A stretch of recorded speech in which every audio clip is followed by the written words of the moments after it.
London, 1851.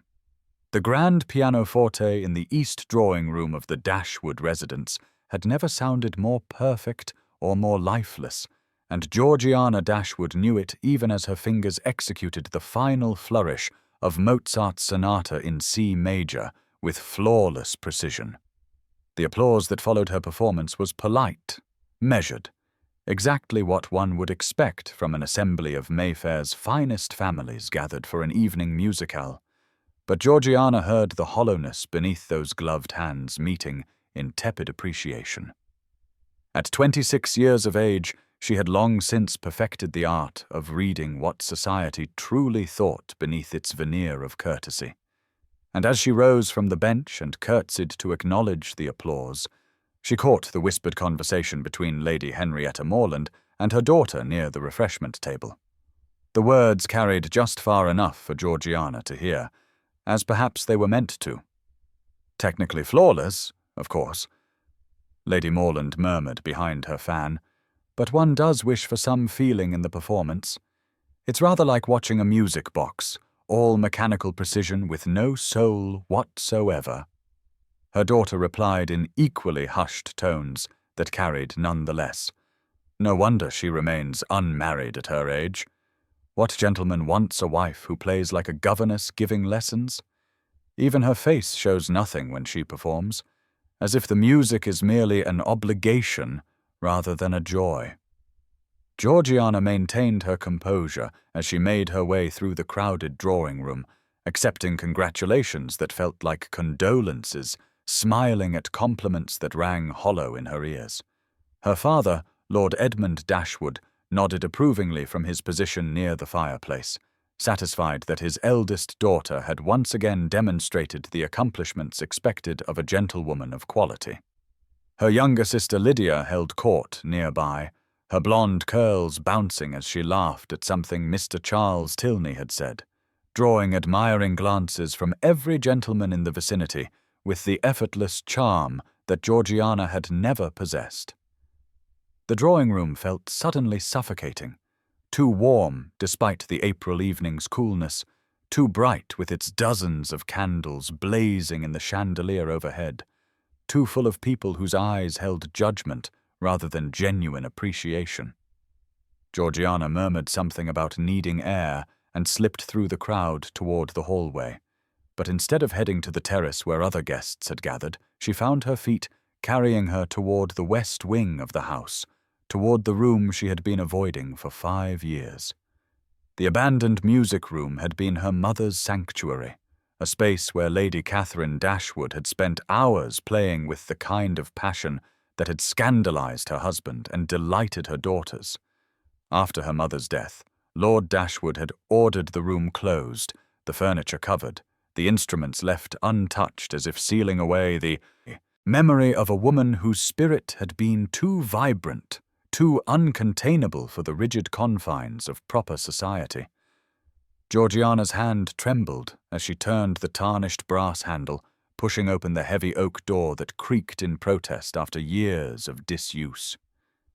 Moonlight streamed through the tall windows that overlooked the garden, illuminating dust motes that danced in silvery beams like tiny ghosts celebrating her intrusion. White sheets draped over furniture created strange shapes in the darkness, ghostly sentinels guarding a space frozen in time. The grand pianoforte stood at the room's center, its polished rosewood surface dulled by a fine layer of dust, and Georgiana approached it as one might approach a shrine, her breath catching in her throat as memories flooded back. Her mother had sat at this very instrument, playing Chopin with such feeling that it made listeners weep, pouring her whole heart into every note until Lord Dashwood had forbidden her from performing publicly, declaring that such displays of emotion were unseemly for a woman of her station. Georgiana sank onto the bench, not bothering to remove the sheet that covered it, and placed her trembling fingers on the keys. The sound that emerged was slightly out of tune after years of neglect, but somehow that imperfection made it more honest than the perfectly maintained instrument in the drawing-room. She began to play, not Mozart this time, but one of her mother's favorite pieces, a nocturne by Chopin that required not just technical skill, but genuine feeling. And as the melody filled the abandoned room, something inside Georgiana finally broke. The tears came hot and fast, blurring her vision as her fingers stumbled over passages she had played 1,000 times. She was sobbing openly now, her carefully pinned hair loosening and falling around her shoulders, all the composure she maintained in the drawing room dissolving in this private space. "They were right," she whispered to the empty room, to her mother's ghost, to herself. "I am passionless. I play like a music box, mechanical and empty. I have become everything you never wanted me to be, everything Father demanded you become." The music room held old wood and unused space, melancholy and memories. And Georgiana let herself sink into the grief she had been holding at bay for 5 years. She wept for her mother who had died slowly after her spirit was crushed, for herself and the cage of expectation she inhabited, for the music that should bring joy, but had become merely another accomplishment to display like needlework or watercolors. Her performance tonight had been perfect because she had carefully excised every trace of feeling from it, just as her father had taught her, just as society demanded. A proper young lady did not lose herself in music. A proper young lady demonstrated technical proficiency without unseemly displays of emotion. A proper young lady played to showcase her refinement, not her soul. And Georgiana had succeeded brilliantly at being proper, so brilliantly that she had forgotten how to be anything else. She did not hear the door open behind her, did not notice the tall figure that paused in the doorway, hesitant and uncertain. She did not see him take a step forward and then stop, clearly debating whether to intrude upon such raw privacy. She was lost in her grief, in the music that poured from her fingers with more honesty than anything she had played in years, in the tears that fell onto the dusty keys. And then suddenly there were other hands beside hers on the pianoforte, long fingers with a pianist's elegant shape, and a melody joined hers, weaving around the Chopin like a conversation, like a response to everything her playing was saying. The new melody was hauntingly beautiful, unfamiliar, filled with a melancholy that matched her own, but also held something else, something like understanding, like recognition.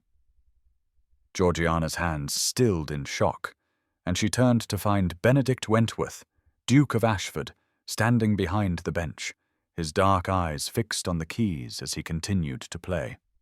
She had seen him only from a distance at various social functions over the years, always at the periphery, always leaving early, the subject of endless speculation and whispered gossip. Society called him the Ghost Duke, a man who had withdrawn from public life after some terrible scandal years ago, appearing only at the most important events, and then only briefly. He was tall and lean with dark hair that fell across his forehead, aristocratic features that might have been handsome, if not for the profound sadness that shadowed them, and hands that moved across the keys with the assured grace of someone for whom music was as natural as breathing.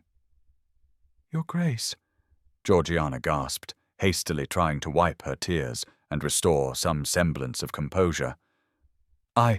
Forgive me, I did not know anyone remained." She reached up to pin her fallen hair, suddenly acutely aware of how she must appear, dishevelled and tear-stained, nothing like the proper young lady who had performed in the drawing-room. But Benedict's hands did not leave the keys, continuing to play the mysterious melody that seemed to speak directly to her shattered heart. "Don't apologize for feeling what the rest of them have forgotten how to feel," he said quietly, his voice a deep baritone with a slight roughness, as if from disuse. "That song you played tonight was flawless, and utterly empty, just as they demanded it be." Georgiana felt heat rise to her cheeks, shame and something else mingling in her chest. "You heard them," she whispered. what they said about me? Benedict's eyes finally lifted from the keys to meet hers, and in the moonlight streaming through the windows, she saw that they were a deep grey, the colour of storm clouds, and filled with an understanding that made her breath catch. "I heard them say you lack passion," he replied. "They're fools. I heard something else entirely when you played a woman, trying desperately to break free from a cage of expectation." His words struck her with the force of recognition, as if he had reached into her chest and given voice to feelings she had never articulated even to herself. "How did you?" she began, but could not finish the question. Benedict's fingers moved through a particularly complex passage of the melody, and Georgiana found herself drawn into its beauty despite her confusion. "What is that piece you're playing?" she asked. "I've never heard it before." "The Caged Song," he replied, his expression distant as if lost in memory. "I wrote it years ago, during a period of profound isolation. I've never shared it with anyone." The revelation that he composed, that he was sharing something so personal with her, a virtual stranger, made Georgiana's heart race. "Why are you playing it for me?" she asked.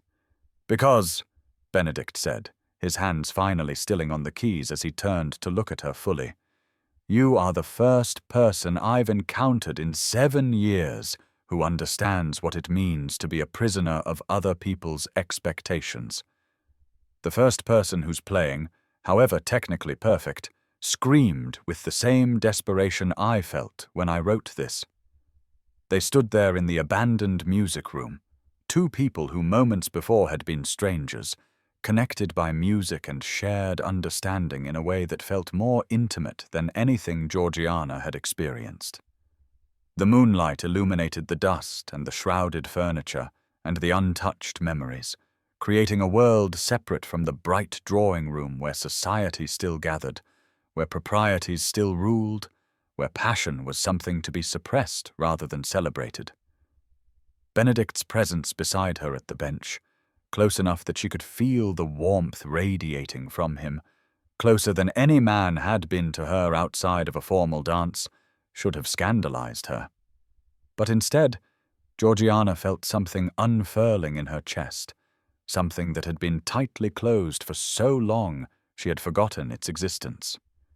Here in this forgotten room, with this mysterious, reclusive duke playing a song about cages and captivity, she felt for the first time in years the possibility that she might be something more than the perfect, passionless performance her father demanded and society expected. The proposal came as Benedict prepared to leave the music room that first night, his hand already on the door handle when he turned back to where Georgiana still sat at the pianoforte, her hair dishevelled and her face marked by tears that had begun to dry in silvery tracks down her cheeks. "Let me teach you," he said abruptly, the words seeming to surprise him as much as they did her.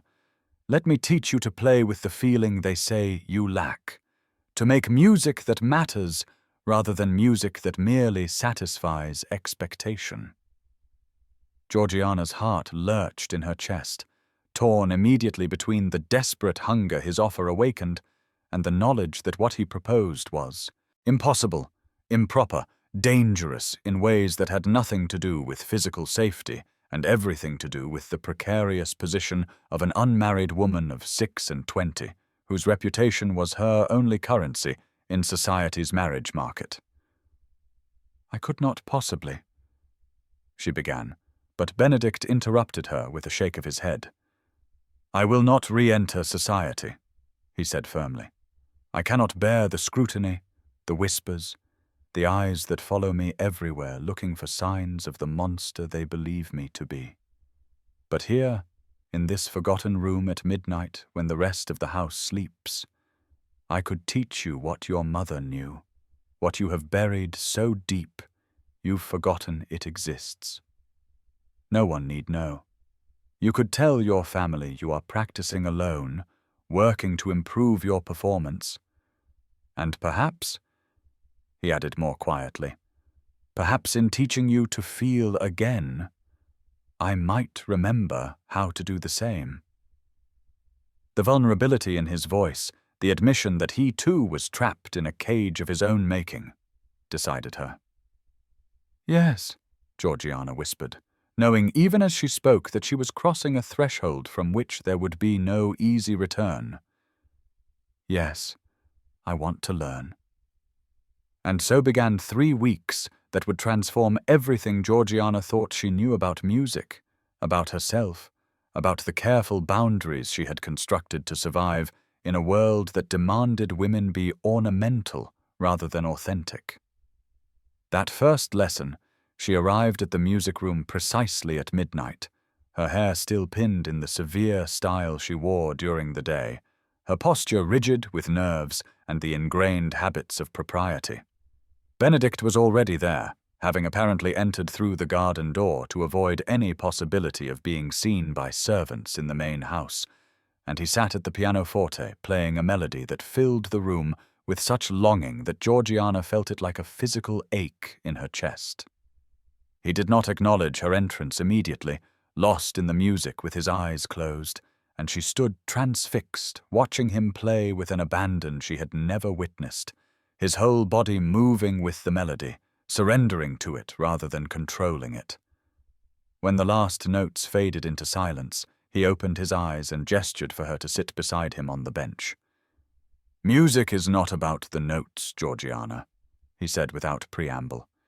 It is about the silence between them, the breath, the hesitation, the yearning. Everything you were taught about playing correctly, about maintaining proper tempo and observing every marking precisely. All of that is merely the foundation.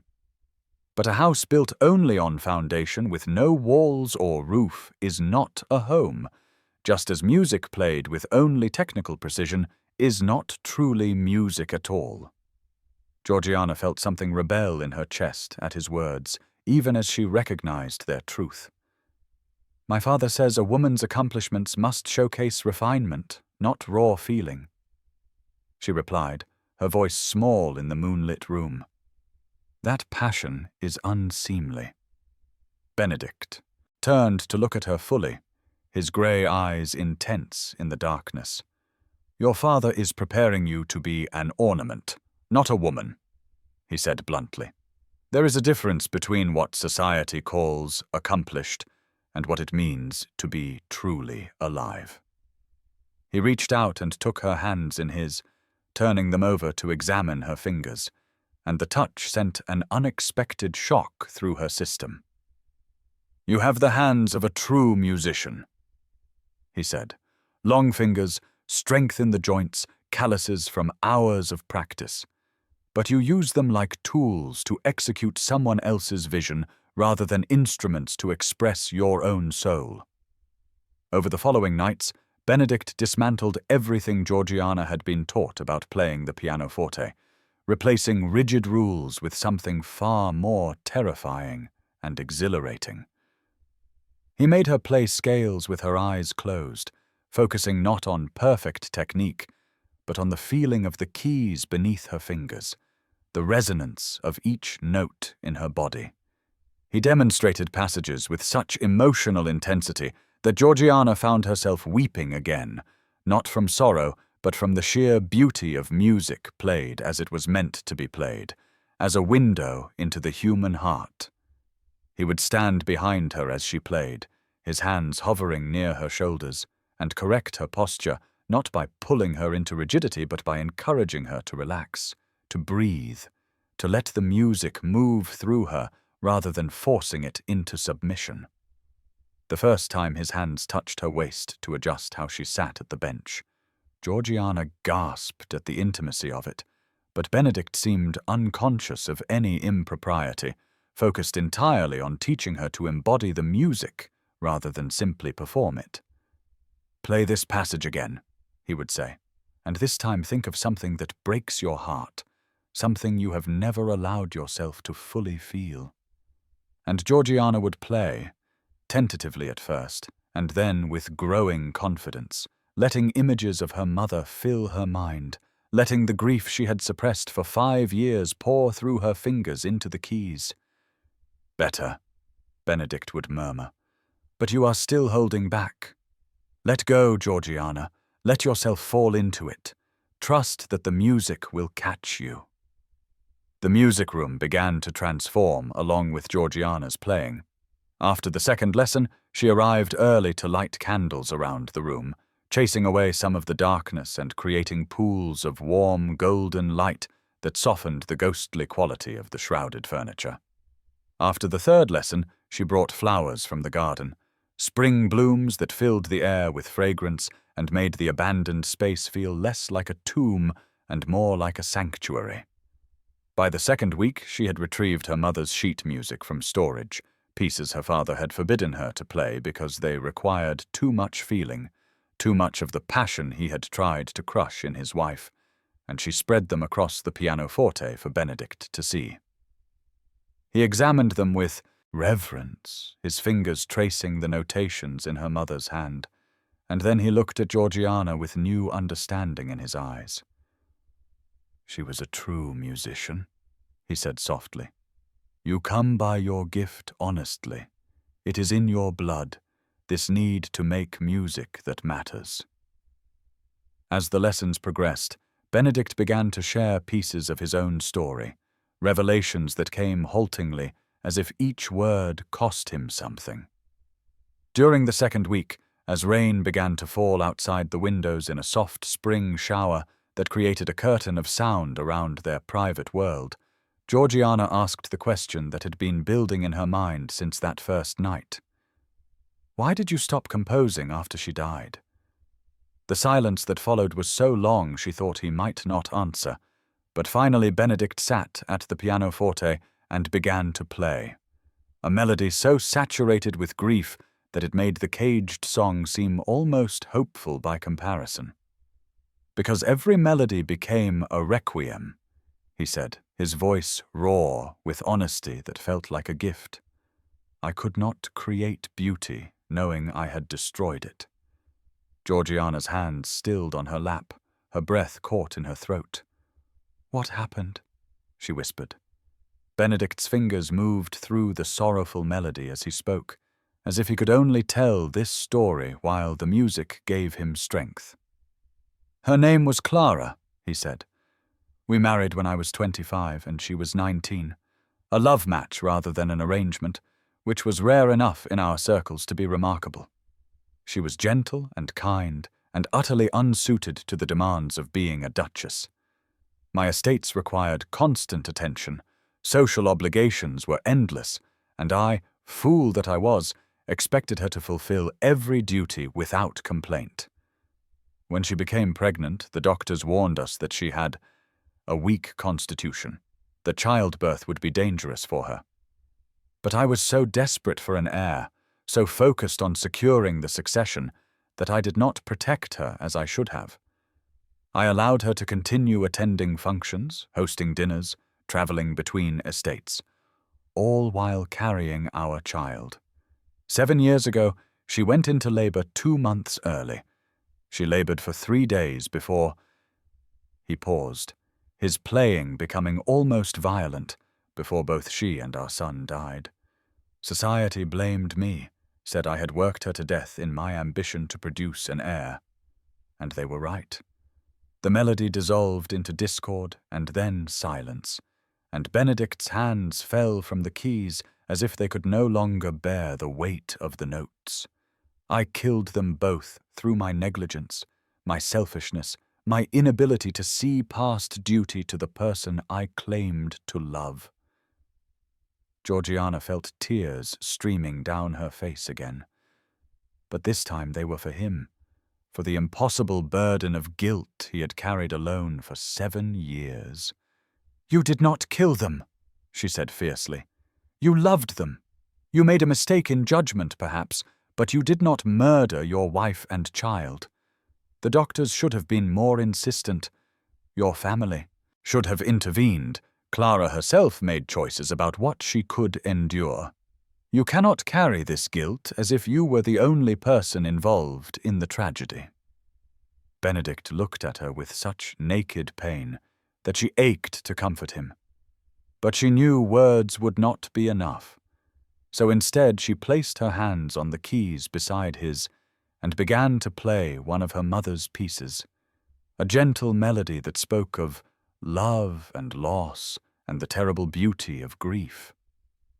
After a moment, Benedict joined her, their hands moving in tandem, creating harmonies that filled the candlelit room with something that felt like healing.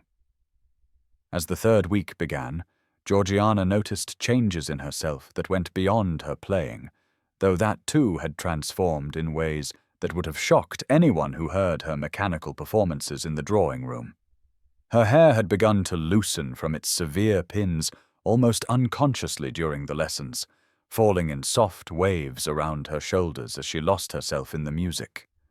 Her posture, once rigidly perfect, had softened into something more natural, more human. She found herself laughing during the lessons when Benedict would demonstrate an overly dramatic interpretation of a piece, or when her fingers would stumble over a particularly difficult passage, and he would tease her gently about being too much in her head. The formality that had characterized their first lesson had given way to an easy intimacy, a comfort with each other that felt both dangerously improper and absolutely right. One night during that third week, as rain fell more heavily outside the windows and wind howled around the corners of the house, Benedict stood behind Georgiana to correct her posture during a particularly emotional section of Chopin. His hands rested on her shoulders, then slid down to her waist, and when he leaned forward to speak quietly near her ear about feeling the music in her whole body rather than just her fingers, Georgiana became acutely aware of how close his face was to hers, how she could feel his breath warm against her neck, how her heart was racing with something that had nothing to do with the music and everything to do with the man touching her. She turned her head slightly and found his face mere inches from her own, his grey eyes dark and intense in the candlelight, and for a breathless moment she thought he might kiss her. But instead he stepped back abruptly, clearing his throat and moving to the other side of the pianoforte, as if putting distance between them, and Georgiana felt the loss of his warmth like a physical ache. During that same week, Georgiana finally shared her own tragedy with him, the story she had never told anyone in its full truth. "My mother was brilliant," she said as they sat side by side on the bench after a particularly exhausting lesson. She played with such passion that audiences would weep, would stand and applaud until their hands were sore. She could have been one of the great musicians of her generation if she had been born a man, or born to a different family, or lived in a different time. But my father married her for her beauty and her connections, and when he discovered that she cared more for music than for hosting perfect dinner parties, he forbade her from performing publicly. He said it was unseemly for a woman of her station to display such emotion, that she was embarrassing the family with her excess of feeling. So she stopped performing, stopped playing anything but the most acceptable pieces in the most acceptable manner, and something in her died. She grew thin and pale, lost interest in everything, stopped smiling. The doctors called it a decline, as if she were suffering from some mysterious illness, but I knew the truth. She died of suppression, of having her spirit crushed under the weight of propriety and expectation. And I have spent the last 5 years trying to honor her by being the proper daughter my father wanted her to be. But I see now that I have only been repeating the same tragedy, killing my own spirit in the name of respectability. Benedict took her hand in his, a gesture that had become natural between them over the weeks of lessons, and brought it to his lips in a kiss that was somehow both chaste and deeply intimate. "Then we shall resurrect both your spirits," he said softly, "hers through you learning to play as she once did, and yours by refusing to accept the cage they have built around you." The music they created together, in that third week transcended anything Georgiana had thought possible, melodies that seemed to weave their two stories together into something larger than either tragedy alone. They played duets where their hands would cross and tangle on the keys, where the music required them to lean against each other for balance, where the physical closeness matched the emotional intimacy that had grown between them. Benedict taught her to improvise, to let her fingers find melodies without the constraint of sheet music, and Georgiana discovered a joy in musical creation that she had never imagined existed. She began arriving at the music room earlier each night and leaving later, stretching their time together until dawn threatened, and they were forced to part before the household began to wake. The servants surely noticed that Georgiana looked exhausted each morning, that she slept late and moved through her days in a dreamy haze. But she told her father that she was practicing diligently to improve her performance, and he seemed satisfied with this explanation, pleased that his daughter was finally taking her accomplishments seriously. Lydia eyed her sister with suspicion, noting the change in Georgiana's demeanor, the way she seemed to glow despite her fatigue. But Georgiana deflected all questions with vague references to the satisfaction of musical improvement. By the end of the third week, something had shifted between Benedict and Georgiana that went beyond teacher and student, beyond the shared understanding of grief, beyond even the growing attraction that made her pulse race whenever he touched her to correct her playing. They had created a world in the music room that existed outside of time and society's rules, a space where they could be authentic in ways impossible anywhere else. But both of them knew, though neither spoke it aloud, that such a world could not remain separate forever, that eventually the dawn would come, not just literally, but metaphorically, forcing them to reconcile the intimacy they had built in secret with the impossible realities of their public lives. And now's the time to stop and subscribe to our channel. Every subscriber brings us closer to 1,000, which helps us keep these stories alive and coming your way. If you enjoyed this video, don't forget to like it and drop a comment telling us where you're watching from. It's always amazing to see how far these tales travel across the world. Now let's continue. Georgiana should have known that secrets kept in candlelight cannot survive the harsh exposure of daylight, but she had been so lost in the private world she and Benedict had created that she failed to notice the signs of discovery until it was far too late. Lydia had been watching her elder sister with growing suspicion throughout those 3 weeks, noting how Georgiana would slip away each night, claiming exhaustion only to appear at breakfast looking more tired than before, how she moved through her days with a distracted air, as if her mind existed somewhere else entirely, how she had begun to glow with something that looked dangerously like happiness, despite her supposed dedication to solitary practice. The younger Dashwood sister, accustomed to being the center of attention with her golden curls and effortless charm, had watched Georgiana's transformation with a mixture of curiosity and resentment that finally drove her to follow her sister one midnight to discover the source of this change. What Lydia witnessed through the crack in the music room door, Georgiana playing a passionate duet with the reclusive Duke of Ashford, while he stood behind her with his hands on her waist and his face close to her neck, was shocking enough to send her racing to their father's study, despite the late hour.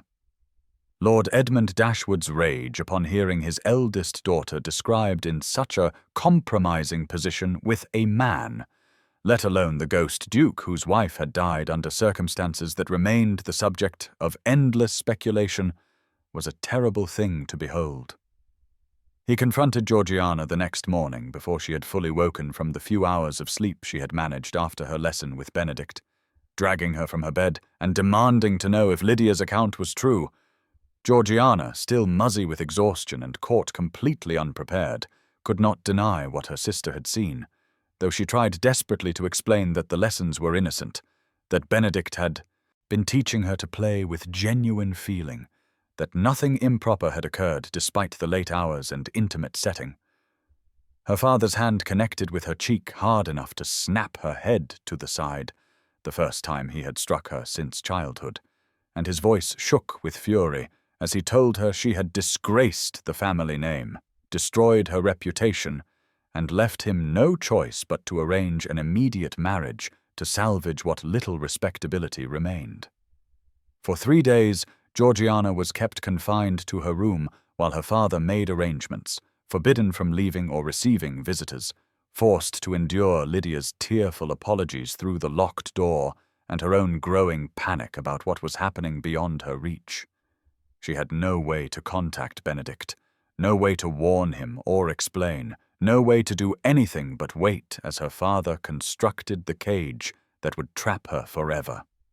On the 4th day, a maid came to dress her in her finest afternoon gown and informed her that she would be attending Lady Henrietta Morland's garden party, that her father had important announcements to make, that she should compose herself and remember her duty to the family. The garden party was already well underway when the Dashwood family arrived at the Morland estate, the manicured lawns filled with London's most influential families enjoying the unseasonably warm May afternoon.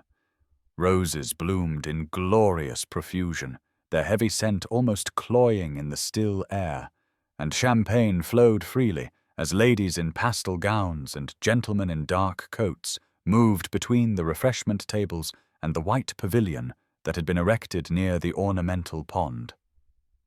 Georgiana felt the sunlight as an assault after days in her darkened room, the brightness making her head ache, the crowds of people pressing in from all sides making it difficult to breathe. She moved beside her father in a daze, barely registering the curious stares that followed them, the whispers that began immediately upon their arrival. Lord Dashwood had clearly been busy during her confinement, spreading some version of events that painted him as the concerned father protecting his wayward daughter, and Georgiana could see the speculation in every eye that turned toward her. Beside her, father walked Mr. Charles Tilney, a wealthy merchant who had made his fortune in textiles and was now attempting to purchase his way into higher society through strategic alliances with impoverished aristocratic families. He was perhaps 45 years old, portly and red-faced, with mutton-chop whiskers and an air of self-satisfaction that radiated from him like heat. Georgiana had met him only twice before at various functions, and both times had found him pompous and condescending, the sort of man who spoke to women as if they were particularly slow children, requiring patient explanation of the simplest concepts. The realization that this was the man her father intended her to marry made Georgiana's stomach turn with nausea, but before she could fully process the horror of her situation, Lord Dashwood had guided her to the centre of the lawn where Lady Morland stood holding court among the most influential matrons of London society. With a voice pitched to carry across the garden, ensuring every guest would hear his announcement, Lord Dashwood declared that he had the great pleasure of sharing wonderful news with his dear friends. His eldest daughter, Georgiana, had accepted the proposal of Mr. Charles Tilney, and they would be married within the month, in a quiet ceremony befitting a woman of her age and circumstances. The emphasis he placed on those last words made clear that Georgiana's unmarried status at 26 was a source of embarrassment, that she should be grateful for any offer regardless of the source.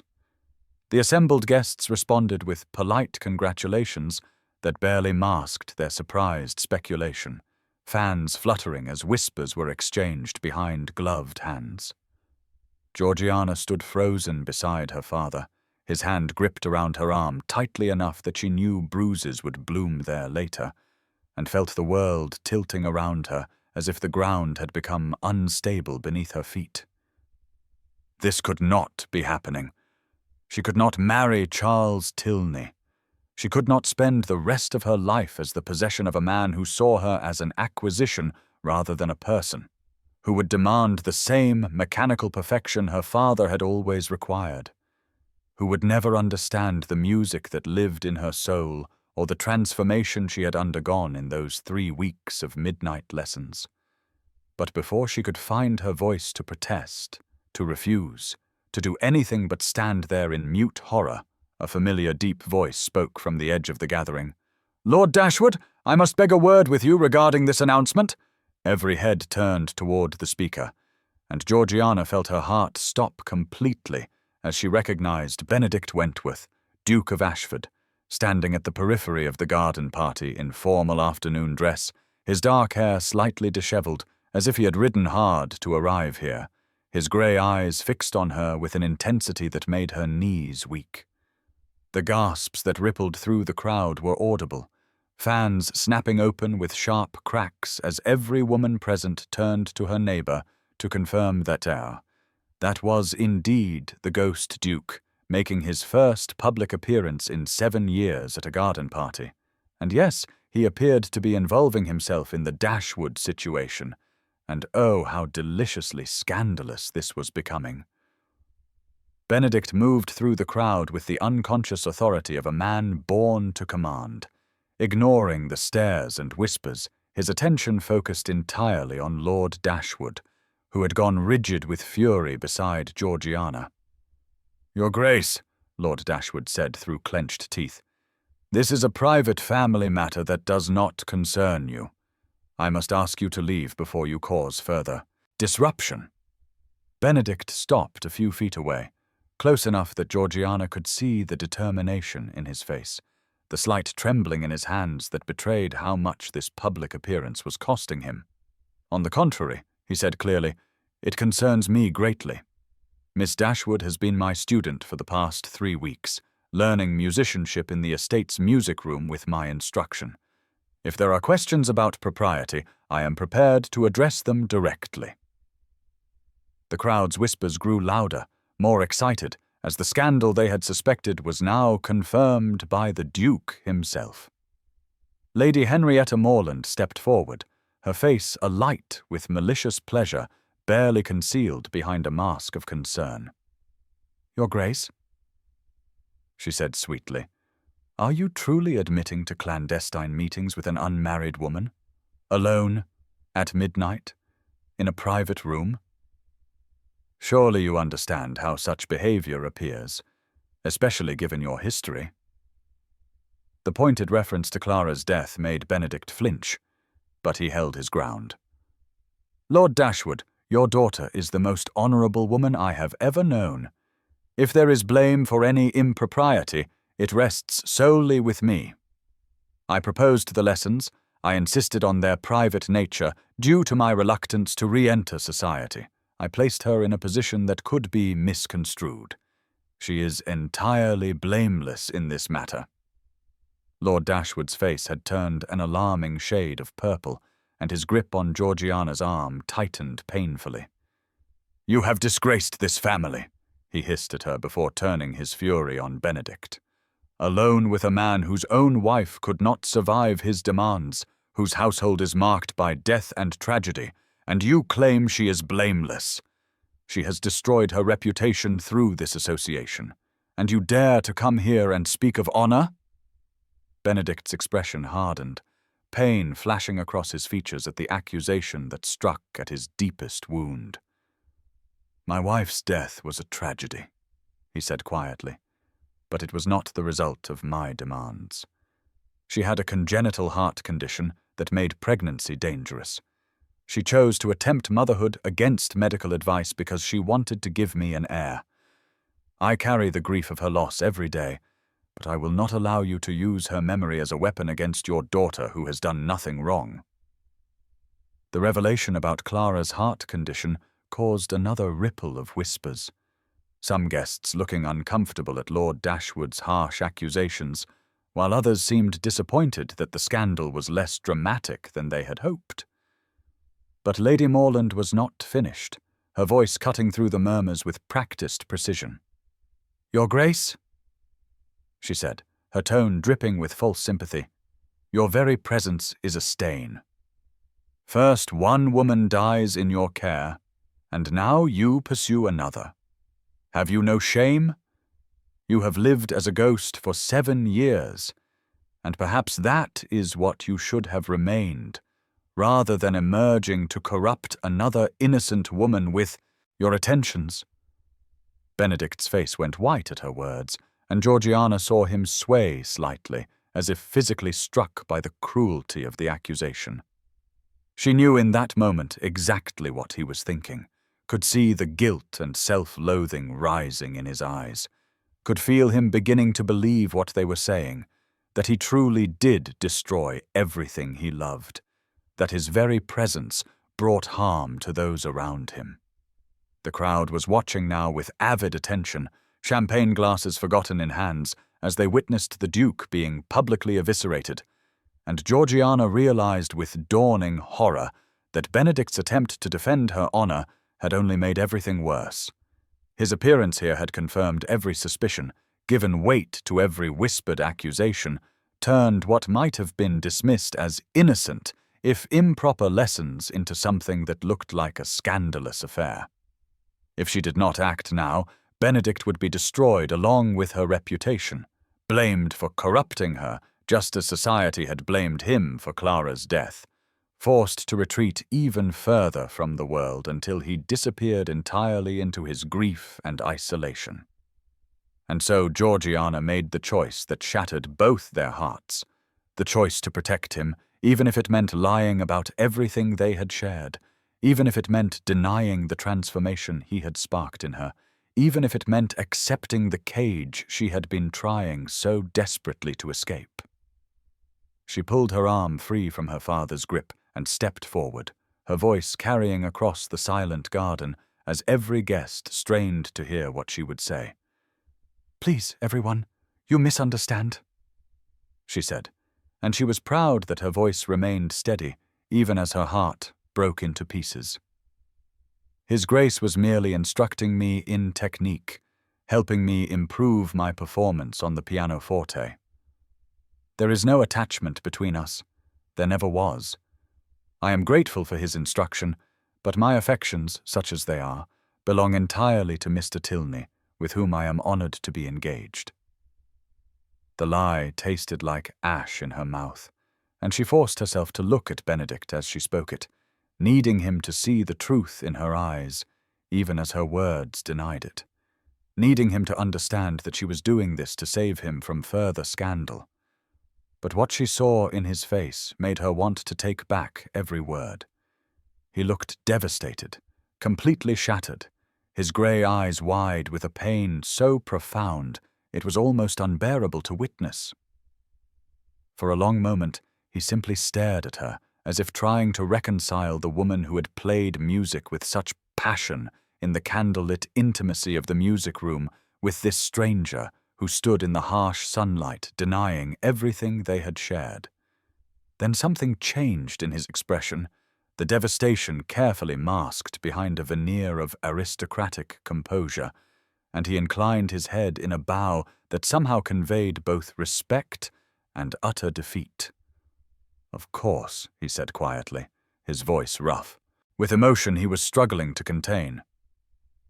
"Forgive my presumption, Miss Dashwood. I wish you every happiness in your marriage." He turned and walked away without another word, his back straight and his pace measured, despite what must have been an overwhelming urge to flee. The crowd parted before him in silence, no one quite meeting his eyes, and Georgiana watched him disappear toward the carriages with a sense of loss so profound it made her previous grief over her mother seem almost bearable by comparison.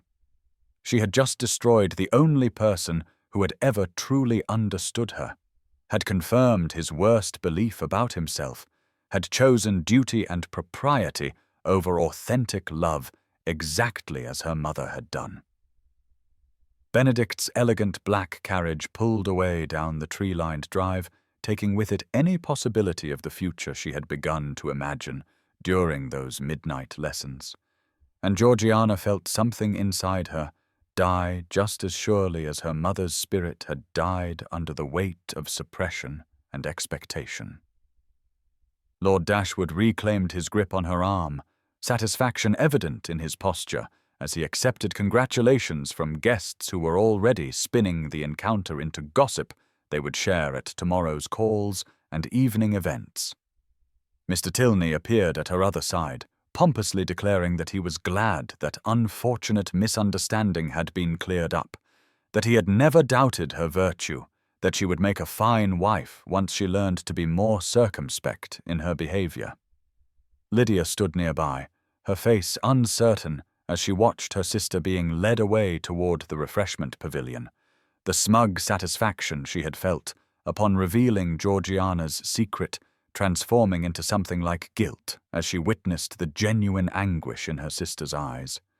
Lady Morland and the other matrons clustered together, fans moving rapidly as they dissected every word and gesture, already determining which version of events would become the official story told in drawing rooms across London.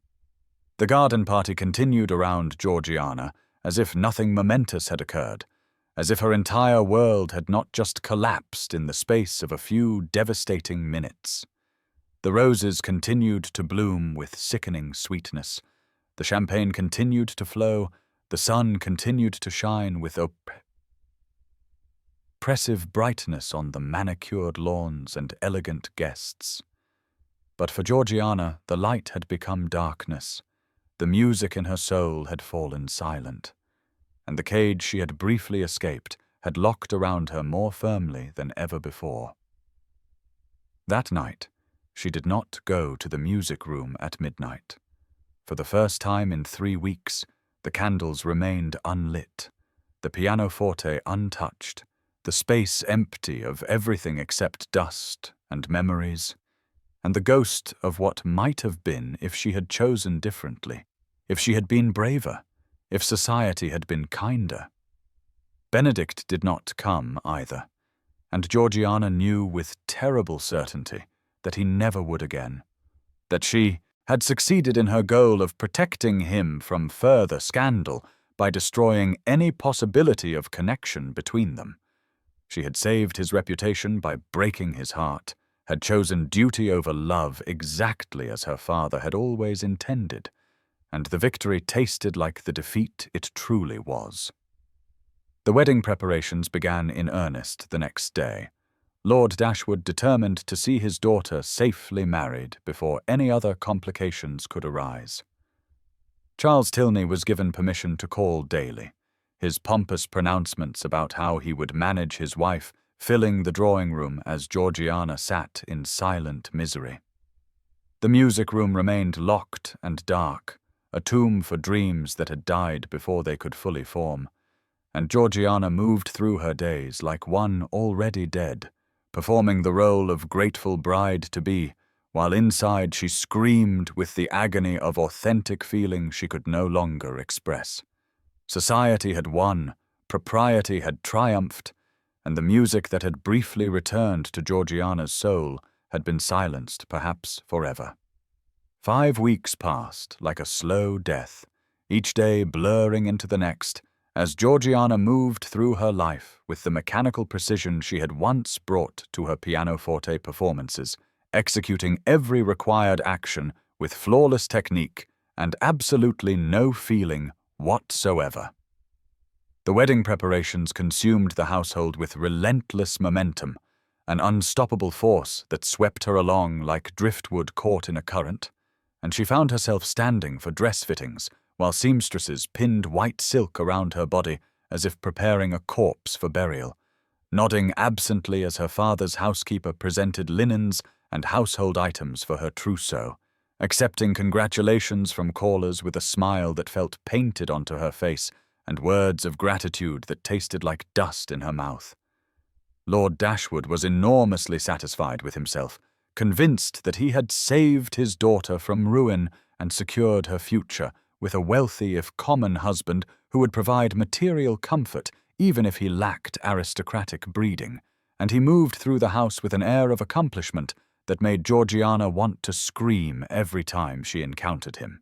Charles Tilney called daily, as was his right as her betrothed, and each visit was an exercise in endurance as he held forth on his plans for their future, discussing the improvements he would make to his London townhouse to accommodate his wife, the entertainments he would permit her to attend, and those he would forbid as unsuitable, the manner in which she would manage his household and present herself in society as Mrs. Tilney rather than Miss Dashwood.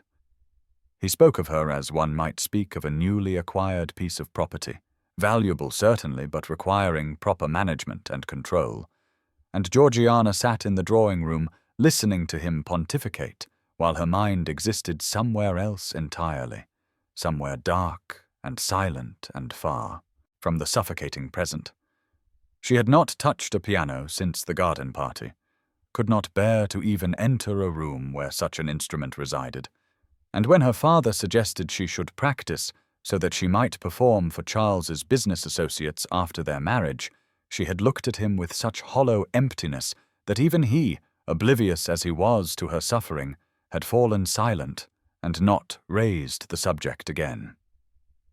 The music room in the West Wing remained locked and abandoned, dust gathering once more on surfaces she had so carefully cleaned during those 3 weeks, that now seemed like a dream, or perhaps a cruel hallucination, and Georgiana avoided that corridor entirely, as if the room itself might accuse her of cowardice for the choice she had made.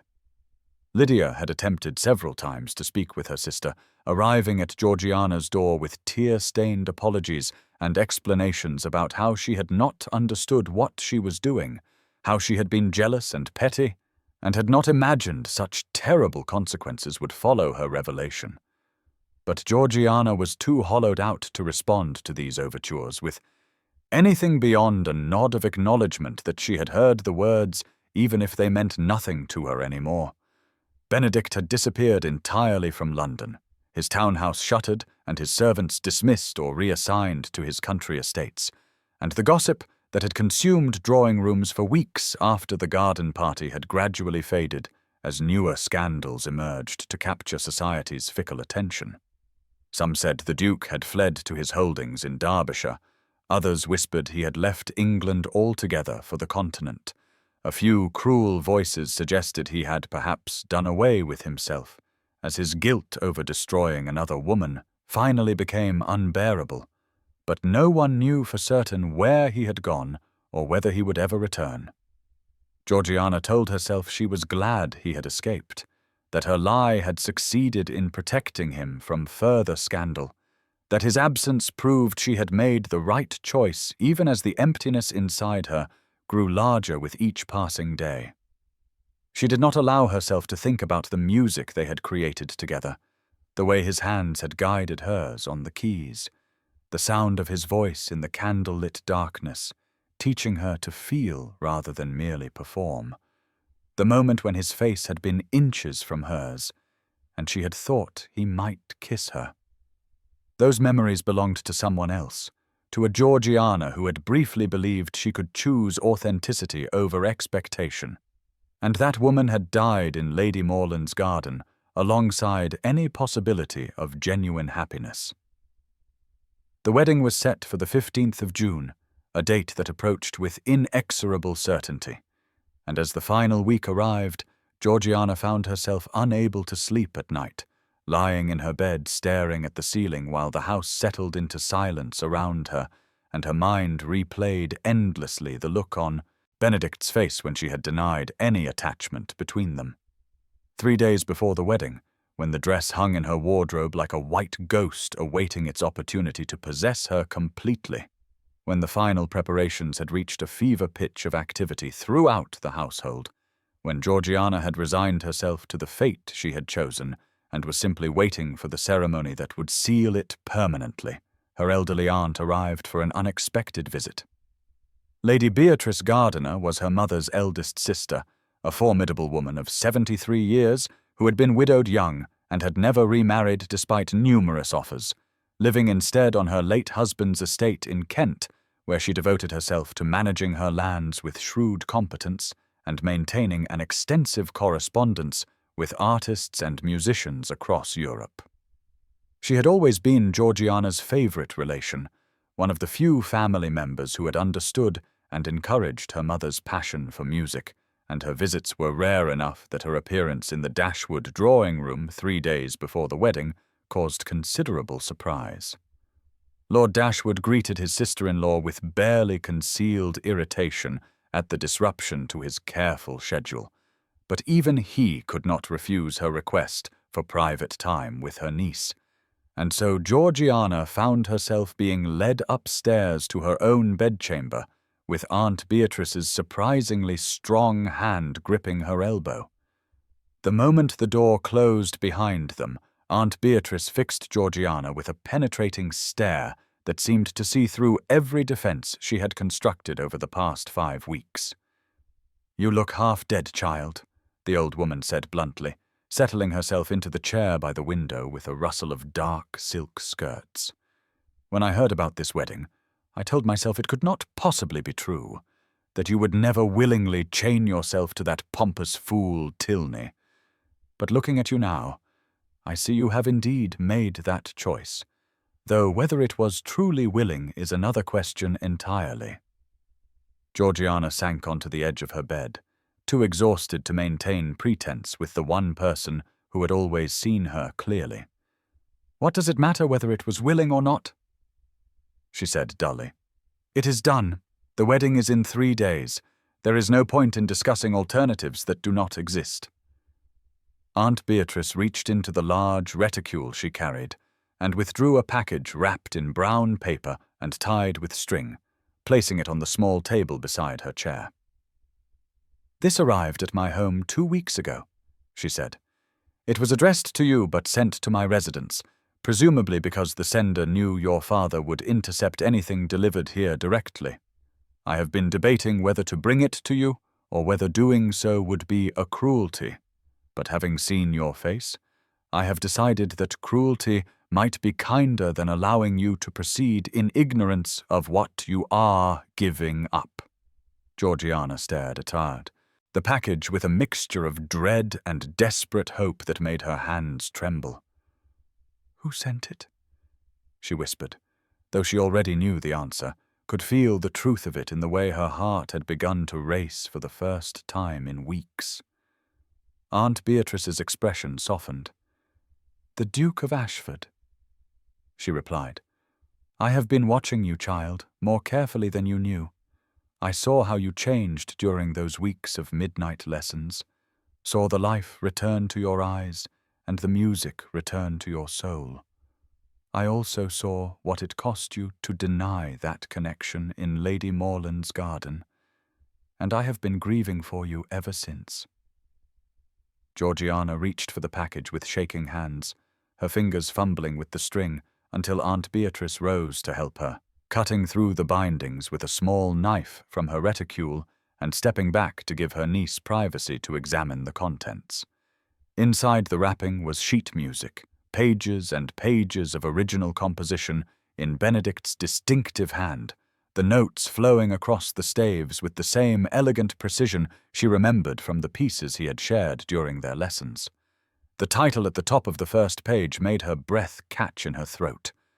Georgiana's Song, written in his careful script, and beneath it a dedication that blurred as tears filled her eyes for the first time since the garden party. "For the woman who taught me that music and life both require the courage to feel." Beneath the sheet music was a folded letter, and Georgiana opened it with trembling fingers to find Benedict's words covering both sides of the page in the same elegant handwriting. "Miss Dashwood," the letter began with painful formality, "I hope you will forgive this presumption, but I find I cannot leave England for the continent as I had planned without first attempting to give you what I could not say aloud in Lady Morland's garden. This composition contains everything I have felt these past weeks, everything I should have spoken before it was too late, everything I will carry with me wherever I go. I do not send this with any expectation or demand. I know you have made your choice, and I respect it even as it has shattered me. But I needed you to know that what we shared in those midnight hours was real, at least for me, and that your lie in the garden, while I understand why you spoke it, could not erase the truth of what I feel. You asked me once why I stopped composing after Clara died, and I told you it was because every melody became a requiem. But this piece, this song I have written for you, is not a requiem. It is a testament to the possibility of living again after believing oneself dead, of feeling again after years of numbness, of hoping again after loss had made hope seem impossible. You gave me that gift in 3 short weeks, and I will be grateful for it, even as I mourn what might have been if circumstances had been different, if I were not the cursed Duke, whose very presence brings scandal if you were, free to choose without the weight of duty and expectation crushing every authentic impulse. I leave for Italy tomorrow, unable to remain in England, knowing you will marry another, knowing I will never again hear you play with the passion you discovered during our lessons, knowing the music room will remain forever sullant of the melodies we created together. But before I go, I wanted you to have this song, this piece of my heart translated into notation, this proof that you mattered, that what we shared mattered, that some connections transcend the boundaries society attempts to impose. The ending is unresolved because I could not presume to write your conclusion for you. Whatever future you choose, whatever life you build with Mr. Tilney or anyone else, I hope you will remember that you deserve to live authentically rather than merely exist properly. Choose yourself, Georgiana. Always. The letter was signed simply Benedict, no title or formality, just his name in the same intimate way he had spoken to her during their lessons, and tucked into the final page of the sheet music was a pressed flower, one of the blooms she had brought to the music room during their 2nd week together, preserved carefully between thin paper. Georgiana clutched the letter and the music to her chest as tears finally came, 5 weeks of suppressed grief and loss and longing pouring out in great wrenching sobs that shook her entire body. Aunt Beatrice moved to sit beside her on the bed, gathering her niece into her arms and holding her as she wept, stroking her hair and making soft, soothing sounds until the worst of the storm had passed. I was 19 when I chose duty over the man I loved, Aunt Beatrice said quietly, when Georgiana's sobs had subsided to hiccuping gasps. My parents had arranged my marriage to Lord Gardner, a good man, but not the one who held my heart, and I convinced myself that doing my duty was more important than following my feelings. I married Gardner and lived with him for 3 years before he died of a fever, and I have been alone for 51 years since, and I have regretted my choice every single day. Don't become me, child. Don't wake up at 73 years old realizing you have spent your entire life living half alive because you were too afraid to choose yourself. Georgiana pulled back to look at her aunt through tear-swollen eyes. It's too late, she said, her voice hollow with despair. The wedding is in 3 days. The invitations are sent. Father has already received the settlement from Charles. The contracts are signed. Even if I wanted to refuse, which I do, there is no way to extricate myself without destroying what little reputation I have left and bringing complete disgrace upon the family. Aunt Beatrice took Georgiana's face between her weathered hands, her grip firm and her gaze fierce. It is never too late to choose yourself, she said with absolute conviction. Society will recover. They always do. Some new scandal will emerge within a fortnight, and everyone will forget about the Dashwood girl who jilted her merchant fiancé. But you, child, will you recover from a lifetime of living half alive? Will you survive watching your spirit die the same way your mother's did, crushed under the weight of propriety and expectation? Because that is what awaits you if you marry Charles Tilney. I have seen his kind before, men who view their wives as possessions to be managed and controlled, and you will spend the rest of your days performing the role of the perfect wife, while the real you, the woman who plays music with such passion it makes listeners weep, slowly suffocates. Georgiana looked down at the sheet music in her lap, at the title that proclaimed her importance to the man who had written it, at the notes that represented everything she had thought lost forever. "He wrote me a song," she whispered. "A whole composition. How can I marry Charles when Benedict has given me this?" "Then don't," Aunt Beatrice said simply. "Choose differently. Choose yourself. Choose the possibility of authentic happiness over the certainty of respectable misery." After her aunt left with promises to return the following day, Georgiana sat alone in her bedchamber as afternoon faded into evening and evening into night, holding the sheet music and reading through the composition with growing wonder at its complexity and beauty. She could hear the melody in her mind even without playing it, could sense the emotional journey Benedict had crafted from sorrow through longing to something that felt like tentative joy. And as the house settled into silence around her and midnight approached, she found herself drawn inexorably toward the west wing and the abandoned music room she had been avoiding for 5 weeks.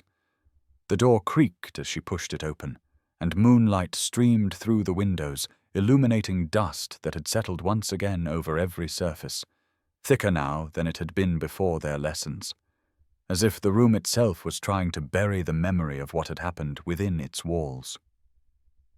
The pianoforte stood silent and reproachful, and Georgiana approached it slowly, placing the sheet music on the stand and lighting the candles she found still sitting where she had left them weeks ago.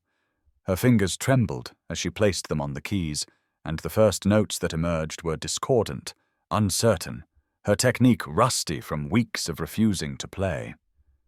But as she worked through the opening measures of Georgiana's song, as the melody began to flow and the harmonies revealed themselves, something inside her began to wake from the numbness that had consumed her since the garden party.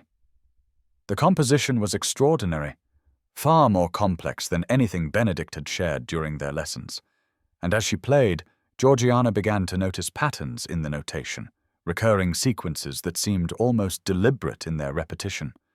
She stopped and examined the music more closely, studying the way certain notes appeared again and again in specific arrangements, and suddenly she saw it, the cipher hidden within the composition itself. Benedict had encoded a message into the very structure of the music, using a system where each note corresponded to a letter, and as she worked through the pattern with growing excitement, 3 words emerged with perfect clarity. "I love you." He had written his love into every measure, had crafted a musical declaration that only someone who understood his compositional style would recognize, had given her something far more profound than any spoken confession could have been. Georgiana played through the entire piece, tears streaming down her face as the music swelled from melancholy opening through passionate middle section to a climax that felt like triumph, like breaking free, like choosing life over mere existence. And then she reached the final page, and the unresolved chord that hung in the air, waiting for completion, waiting for an answer she had not yet given. In the margin beside that unfinished ending, Benedict had written in his careful hand a final instruction. "The ending is yours to compose." She sat at the pianoforte in the candlelit music room as summer gave way to autumn outside the windows, leaves beginning to fall from the trees in the garden, and a chill creeping into the night air that spoke of changing seasons and changing times. And she understood with sudden clarity what Benedict was offering her. Not just his love, though that was written into every note and every word, but agency, choice, the power to determine her own ending rather than accepting the one others had written for her. He had left the composition unresolved because the resolution belonged to her alone, just as her life belonged to her alone, despite her father's plans and society's expectations, and the wedding that loomed 3 days hence. Georgiana played the unresolved chord again, letting it hang in the air, feeling the tension of incompletion, understanding that this moment, this choice, would determine everything that followed. She could accept the ending her father had written, marry Charles Tilney in 3 days, spend the rest of her life performing the role of dutiful wife, while her spirit slowly died as her mother's had. Or she could compose her own ending, resolve the chord in a way that felt true to the melody that had come before, choose the risky and scandalous path toward authentic happiness, rather than the safe road to respectable misery. The wedding dress hung in her wardrobe like a ghost waiting to possess her, white silk and lace that represented everything expected and proper and dead. But here in the music room, surrounded by candles and moonlight, and the echo of the melody Benedict had written for her, Georgiana felt the stirrings of something she had thought lost forever. Not just love, though she recognized now that what she felt for Benedict was indeed love in its truest and most terrifying form, but something even more fundamental, the will to live rather than merely exist, to feel rather than perform, to choose herself as Benedict had urged her to do in his final words. She placed her fingers on the keys once more and began to improvise an ending to the composition, letting her instincts guide her through modulations and progressions that felt right, even if they violated every rule she had been taught about proper musical structure. The resolution she created was triumphant, bold, a major chord that sang with possibility and hope, and the courage required to step into an uncertain future. It was not the ending anyone would have expected, but it was hers, composed from her own heart rather than inherited from someone else's vision of what her life should be. And as the final notes faded into silence, Georgiana Dashwood knew with absolute certainty what she had to do. The morning of the 15th of June dawned bright and cloudless, the kind of perfect summer day that seemed designed specifically for weddings, and Georgiana stood in her bedchamber, surrounded by maids fussing over the final details of her appearance, while her heart beat a rhythm that had nothing to do with bridal excitement and everything to do with the decision she had made 3 nights ago in the music room. The white silk gown had been laced and buttoned around her body with meticulous care, each tiny pearl button fastened by fingers more steady than her own, and the veil of Brussels lace had been arranged over her carefully dressed hair by the most fashionable modiste in London, creating an effect that was undeniably beautiful and utterly lifeless, a perfect bride prepared for sacrifice rather than celebration. Georgiana looked at herself in the full-length mirror and saw a stranger, a woman dressed for a role she no longer intended to play, and the knowledge of what she was about to do sent alternating waves of terror and exhilaration through her body until she felt almost dizzy with the intensity of conflicting emotions. Lydia had come to her room earlier, tearful and apologetic, begging forgiveness one final time for the revelation that had set all these terrible events in motion, and Georgiana had surprised both of them by embracing her sister and whispering that perhaps what had seemed like betrayal was actually the catalyst that would save her life. The confusion on Lydia's face suggested she did not understand, but there was no time to explain, and within moments the younger girl had been swept away by their governess to prepare for her own role in the ceremony. Aunt Beatrice had arrived at the house before dawn, ostensibly to help with final preparations, but actually to ensure that Georgiana had not lost her nerve during the 3 days since their conversation, and the fierce approval in the old woman's eyes when she examined her niece's resolute expression communicated more than words ever could. Lord Dashwood was in ebullient spirits, greeting guests as they arrived and accepting congratulations on the excellent match he had secured for his difficult eldest daughter, apparently viewing the wedding as a personal triumph that reflected well on his skills as a father and head of household.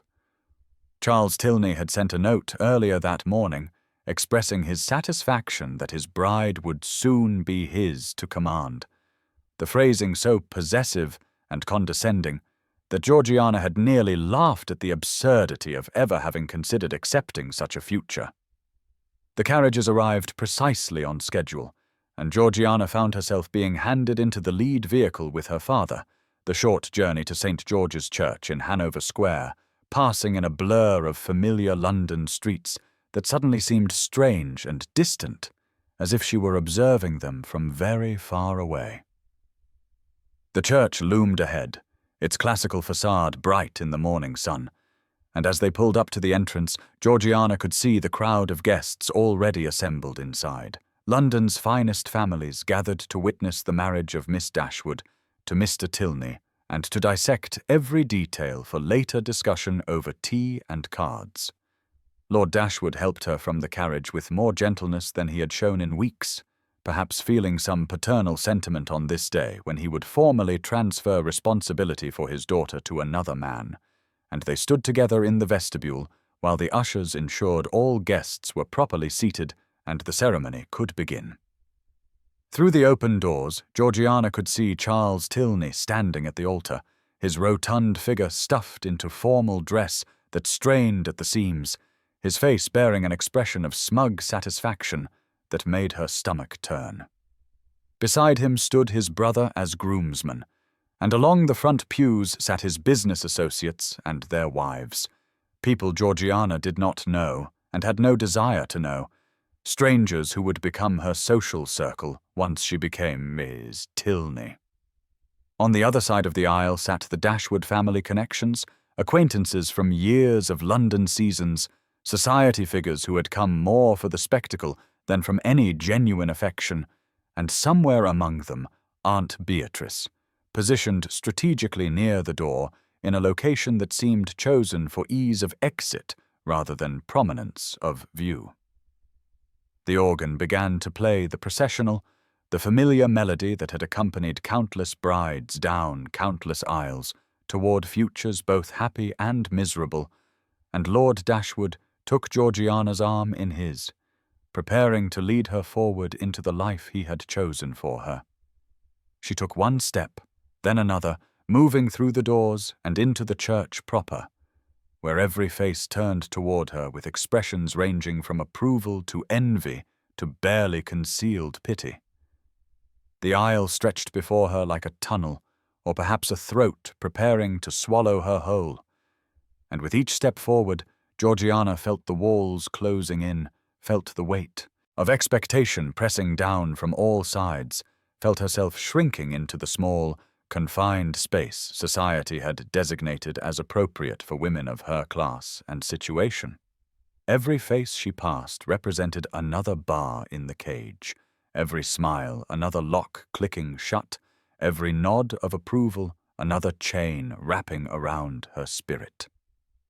Halfway down the aisle, precisely at the point where tradition dictated she should be fully committed to forward motion with no possibility of retreat, Georgiana stopped walking.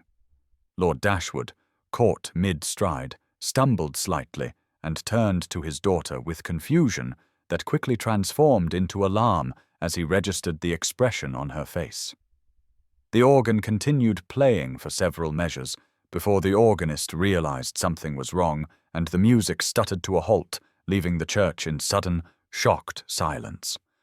Every guest leaned forward in their pew, uncertain what was happening, but certain it was not part of the planned ceremony, and Charles Tilney's self-satisfied expression began to crack into something approaching concern. "Georgiana," Lord Dashwood hissed under his breath, his grip on her arm tightening painfully.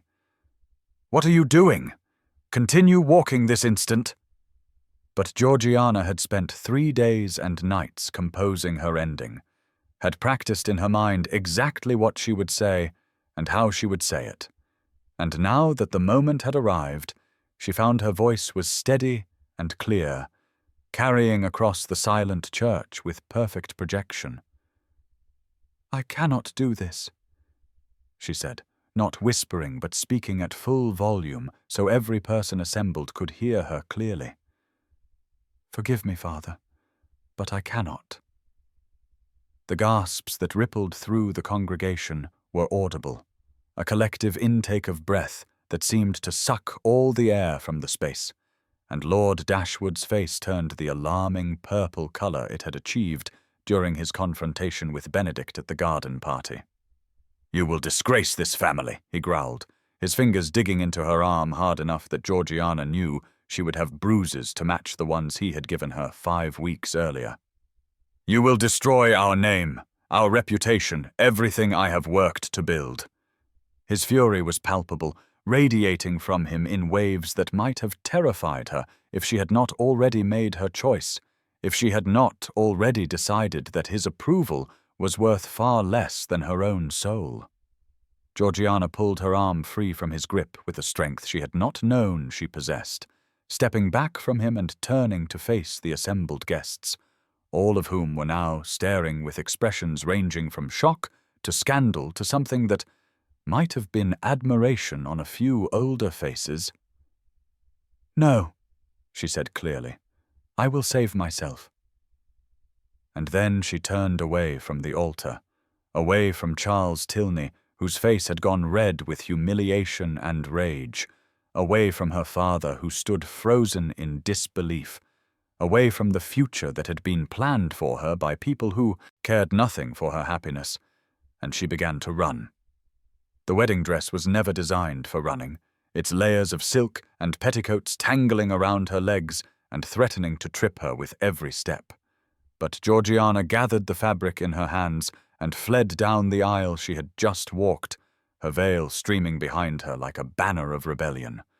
Behind her, the church erupted into chaos, voices rising in shocked exclamation and avid speculation, Lord Dashwood shouting her name in tones of absolute fury, Charles Tilney demanding to know what was happening and calling after her in outraged tones about breach of contract and damaged goods.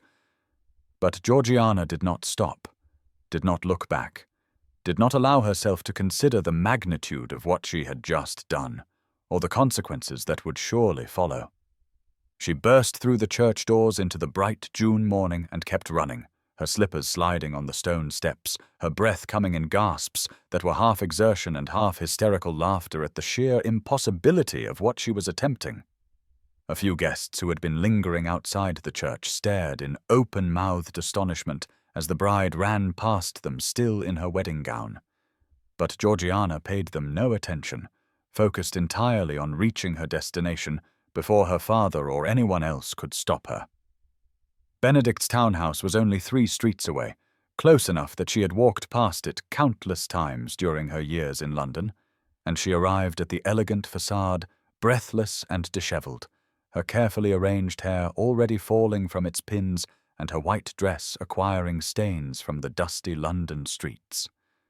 She pounded on the door with both fists, propriety completely abandoned in her desperation, and when the butler opened it, his eyes widened in shock at the sight of a bride in full wedding regalia standing on the doorstep demanding entry. "I must see the Duke," Georgiana gasped out between heaving breaths. "Please, it is desperately urgent. I must see him immediately." The butler's expression shifted from shock to something approaching pity, and Georgiana felt her heart plummet even before he spoke the words she somehow already knew were coming.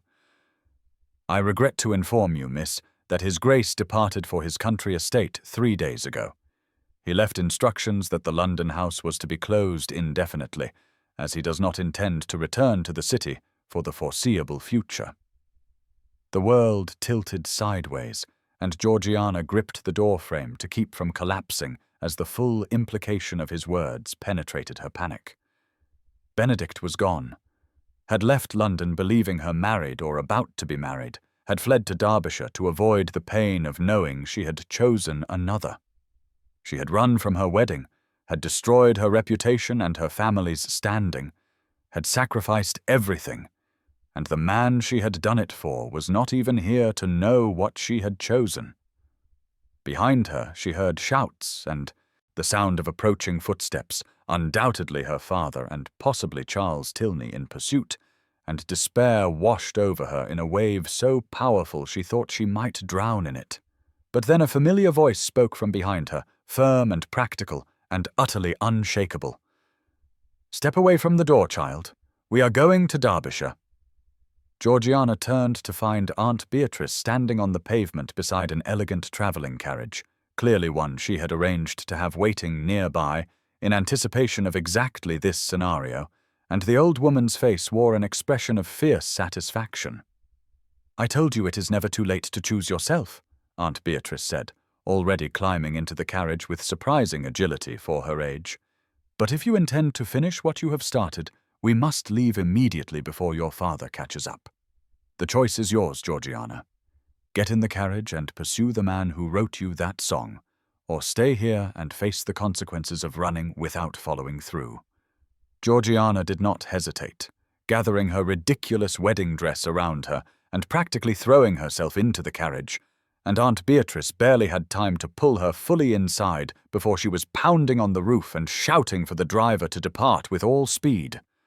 The carriage lurched into motion just as Lord Dashwood came running around the corner, his face purple with rage and his voice raised in commands that the driver cheerfully ignored, and Georgiana watched through the window as her father grew smaller and smaller behind them, his fury impotent against her determination.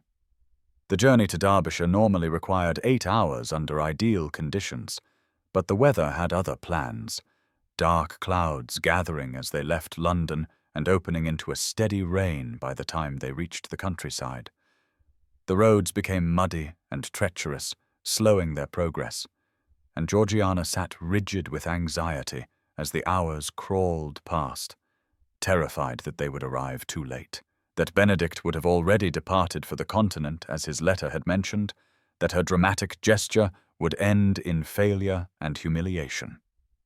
Aunt Beatrice maintained a running commentary designed to distract her niece from spiraling into panic, sharing stories from her own youth and her own regrets, occasionally producing food and drink from the seemingly bottomless hamper she had packed, and generally providing the steady, practical support that kept Georgiana from losing her nerve entirely.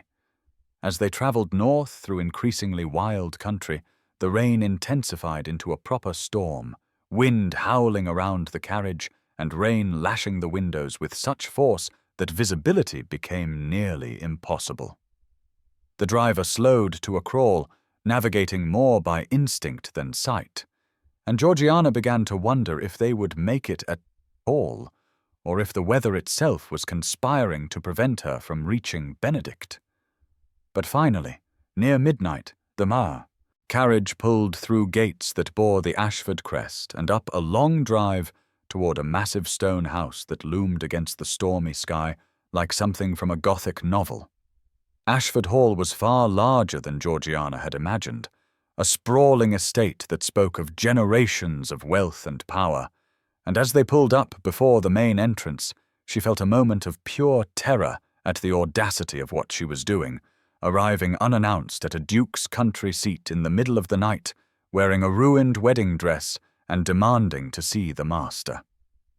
A startled footman opened the door, clearly not expecting visitors at this hour and in this weather, and his eyes widened comically at the sight of the bedraggled bride emerging from the carriage. "I must see the Duke," Georgiana said, too exhausted and desperate for politeness. "Please, I know it is late and irregular, but I must see him immediately. It is a matter of utmost urgency." The footman seemed torn between his training in proper protocol and the obvious distress of the woman before him, but Aunt Beatrice settled the matter by sweeping past him into the entrance hall with the authority of someone accustomed to getting her way. "Announce to your master that Lady Beatrice Gardiner and her niece Miss Georgiana Dashwood have arrived and require his immediate presence," she commanded. "And bring blankets. The girl is soaked through." The footman scurried away, and within moments an elderly butler appeared, his expression professionally neutral despite the unprecedented situation. "His Grace is in the music room," he said carefully. "He has been there since returning from London 3 days ago. He does not wish to be disturbed." "Then he shall have to make an exception," Aunt Beatrice said firmly. "Show us the way." The butler led them through corridors that seemed to stretch endlessly, past rooms shrouded in holland covers and portraits of stern ancestors, until finally they reached a door from beneath which a faint light showed. The butler knocked softly, received no response, and knocked again with more force before finally opening the door and announcing the visitors despite the lack of invitation. The music room at Ashford Hall was smaller than Georgiana had expected, more intimate than grand, with a single lamp burning on a table beside the pianoforte and moonlight struggling through storm clouds to illuminate the space with fitful silver. And there, sitting at the instrument in the darkness, was Benedict. He was not playing, merely sitting with his hands resting motionless on the keys, his posture conveying such profound dejection that Georgiana felt her heart break for him, even as hope surged in her chest. He did not turn at the butler's announcement, did not seem to register that anyone had entered, and the servant withdrew quietly after exchanging a meaningful look with Aunt Beatrice, who positioned herself just inside the doorway, clearly intending to serve as chaperone, but equally clearly prepared to give them as much privacy as propriety would allow. Georgiana moved forward slowly, her sodden wedding dress leaving a trail of water across the polished floor, her hair hanging in wet tangles around her shoulders, her appearance the absolute opposite of the perfect bride who had stood in that London church what felt like a lifetime ago. She stopped beside the pianoforte, close enough to touch him but not yet daring to, and when she spoke his name, her voice came out barely above a whisper. Benedict. He went absolutely still, every muscle tensing as if he had been struck, but he did not turn toward her or acknowledge her presence in any way. Georgiana, he said finally, his voice rough and broken. You are not here. You are married by now. This is merely another hallucination, another cruel trick my mind is playing to torture me with what I cannot have. The pain in his words gave her courage, and she moved closer, reaching out to touch his shoulder with trembling fingers. I am here, she said softly. I am real. And I am not married. Benedict finally turned to look at her, and even in the dim lamplight, she could see the devastation in his face, the evidence of days spent in grief and isolation. His eyes widened as he took in her appearance, the wedding dress unmistakable even in its ruined state, and confusion joined the pain in his expression. Georgiana, he breathed. You should be. What have you done? She sat beside him on the piano bench, heedless of how her wet dress would damage the instrument or the impropriety of their closeness, and placed her hands on the keys beside his. I am finishing our song, she said, her voice gaining strength and certainty. Listen. And then she began to play, her fingers finding the melody he had written for her, the composition she had memorized over the past 3 nights, playing it from memory rather than from sheet music because she carried it now in her heart rather than on a page. Benedict sat frozen beside her, listening as she moved through the piece with all the emotion he had taught her to express, no longer playing mechanically, but pouring her whole self into the music.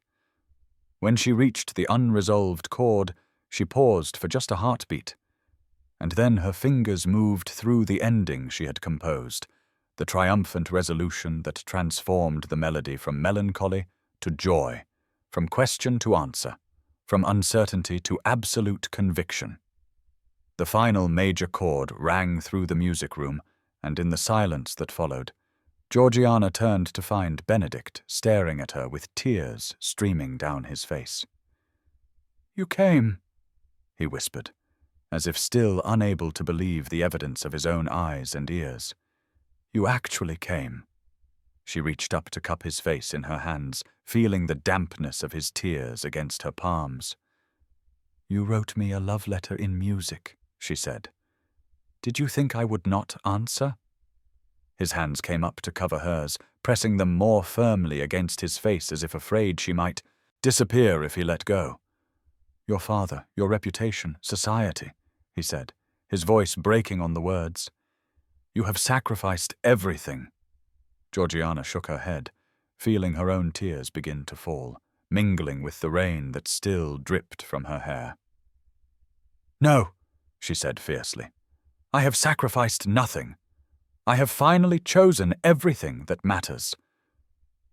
And then Benedict was kissing her, his mouth finding hers with desperate intensity, and Georgiana was kissing him back with equal fervor, 5 weeks of longing and loss and love pouring into that connection. His arms came around her, pulling her close despite the wet dress soaking through his own clothes, and she wrapped her arms around his neck, neither of them caring about propriety or witnesses or anything beyond the overwhelming relief of being together, finally, honestly, without lies or barriers between them. When they finally broke apart, both breathless and laughing through their tears, Benedict rested his forehead against hers. "I was planning to leave for Italy tomorrow," he confessed.